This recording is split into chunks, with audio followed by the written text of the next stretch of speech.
Hi, this is Kerry Artak with Wicked Stocks, bringing you your daily Tesla report for Thursday, December 5th, 2024. Before I jump into the chart, just want to mention that on Wednesday, wickedstocks.com put out a stock pick on Okta Incorporated, cyber, not so much cyber, a cloud-based security for applications, blah, blah, blah. I'm fumbling it, but you might, if you're interested in that stock, you can see it for free, a 5-day free trial up front. So you can sign up for wickedstocks.com and see our stock pick this week. Actually, we'll have another one tomorrow. I believe it'll be on Roku tomorrow. When I say tomorrow, I record these a day in advance. So I recorded this on Wednesday, and on Thursday, we'll be putting out our second stock pick for the week. And I think the way it looks, it'll be on Roku. Also, Okta, you might want to check it out. Anyway, let's talk Tesla. This is the big picture, weekly chart. Weekly charts rule the big picture framework. And so technically, having settled above the 338.46 2-year channel top 3 weeks ago, we remain in a long-term buy signal, despite the fact there's been plenty of testing of that support over the last few weeks. We've fallen back below that level. We even closed below it. There was a bit of a head fake last week, as you recall, came ripping right back up the very following trading day. And so in a nutshell, on a week-by-week basis, since closing above the 338.46 channel top, we've yet to close back below it. And until that occurs, we maintain the buy signal. 414.49 likely over the next 2 to 3 months or sooner. I'll get to that or sooner in just a minute. But the 501 even formation, that is a 5-year channel structure, soon to be 5-year channel structure as we move into January, February trade, expected by some point in 25. It could be over the next 3 to 5 months. I'm going to say within 2 to 3 months of closing above 414.49. Now, as for 414.49, we can double top there for a week, perhaps a month, and I think that we are likely to see 414.49. Well, I'll jump to that right now. This channel top, 2-week channel top at 378.90. We're not going to see that today, I don't think. But if over the next 3 to 5 days we close above it, you can see your 414.49 is right about here on the chart where my arrow is.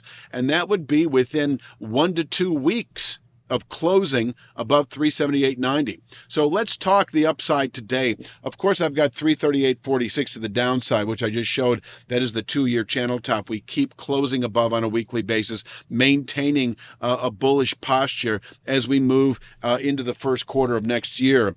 364.23 is our intraday resistance. Now, we have all these minor points that are carefully chosen, well suited for aggressive day traders, but really it is 364.23 that can contain intraday buying pressures, maybe daily buying pressures. I wouldn't really want to play the short side here. I mean, if you want to sell 364.23, I would do so because you're already long for whatever reason. Maybe you got long, last week, or 2 or 3 weeks ago after the settlement above that significant long-term channel top at 338.46. So, selling 364.23, do so at your own risk. If we push through 364.23, and certainly if we were to gap above it today, I don't know if that would happen or not, but if it does, if we do gap above 364.23, we could, by the closing bell, actually reach 378.90. Now, under other circumstances, I might call this a 3-star resistance area. But when you put it in the proper context of having recently settled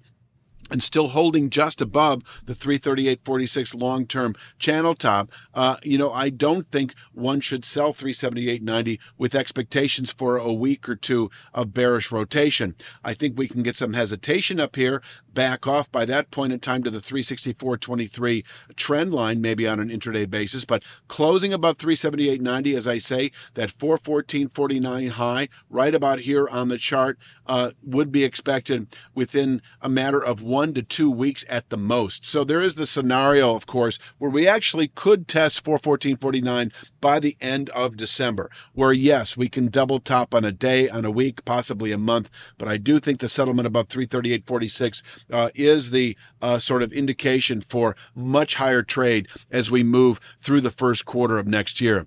Now for the downside, of course, we've got 339.26. I don't even show that because on the weekly chart, we're just using the weekly chart at 338.46. We don't want to confuse matters, but working our way down, if we happen to break 338.46, and that is not likely today, we just don't want to commit to any levels here. Now, we've got the low, that was put out a couple of days ago at 348.20. That is the low following the high that was put out a day earlier. Is this? Yes, this is Monday, Tuesday, Wednesday, right? Yes, Monday, Tuesday, Wednesday. So Tuesday's low, 348.20. We could have put an intraday support level there, a downward pivot point there. Just know that if we break it, here's the problem. You've got a gap close then at 345.16. You've got a low, I could go on and on what all these little levels are. And, how do you pick your pivot point? I don't want to encourage selling below 348.20, anticipating 338.46 on an intraday basis, only to test 345.16, the gap close, and then you turn higher for the rest of the day. So I just want to be careful to the downside. I do think you can buy 338.46 all day long. I think you can buy 338.46 all month long. And as we move through the first quarter, as I've already articulated.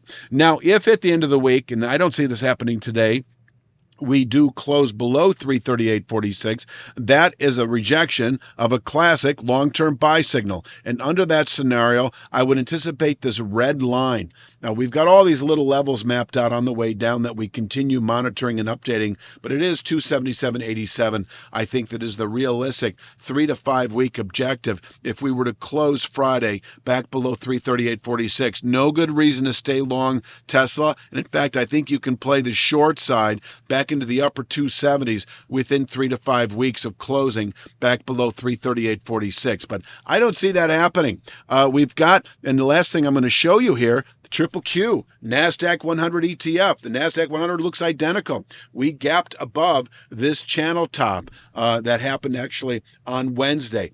And there's a significant long-term 5-year channel structure in the same vicinity that we are now above. And so if the Triple Q can hold these price points through the week, it enters a whole new paradigm of longer-term bullish continuation. So rather than anticipating a possible high through the first quarter, as we've been talking to our subscribers about, just the opposite. It flip-flops in a big way. And with the Tesla stock being a meaningful part of the Triple Q, of the NASDAQ 100, I just think that it all lines up for meaningful gains as we move into the first quarter of next year. I think that pretty much rounds it out. Please click like, share, subscribe. Check out wickedstocks.com. You might want to see that Octa stock. It's on the precipice of a significant move. That's all I'm going to say. And we provide all the conditions, the precise levels that you need to see violated. But we're right there. Also, Roku, I think tomorrow, it'll be today maybe if you're watching this on Thursday morning. On Thursday, we put out Roku. And I'm going to leave it at that. I'll be back tomorrow, of course, with Friday's Tesla. And you have a great evening.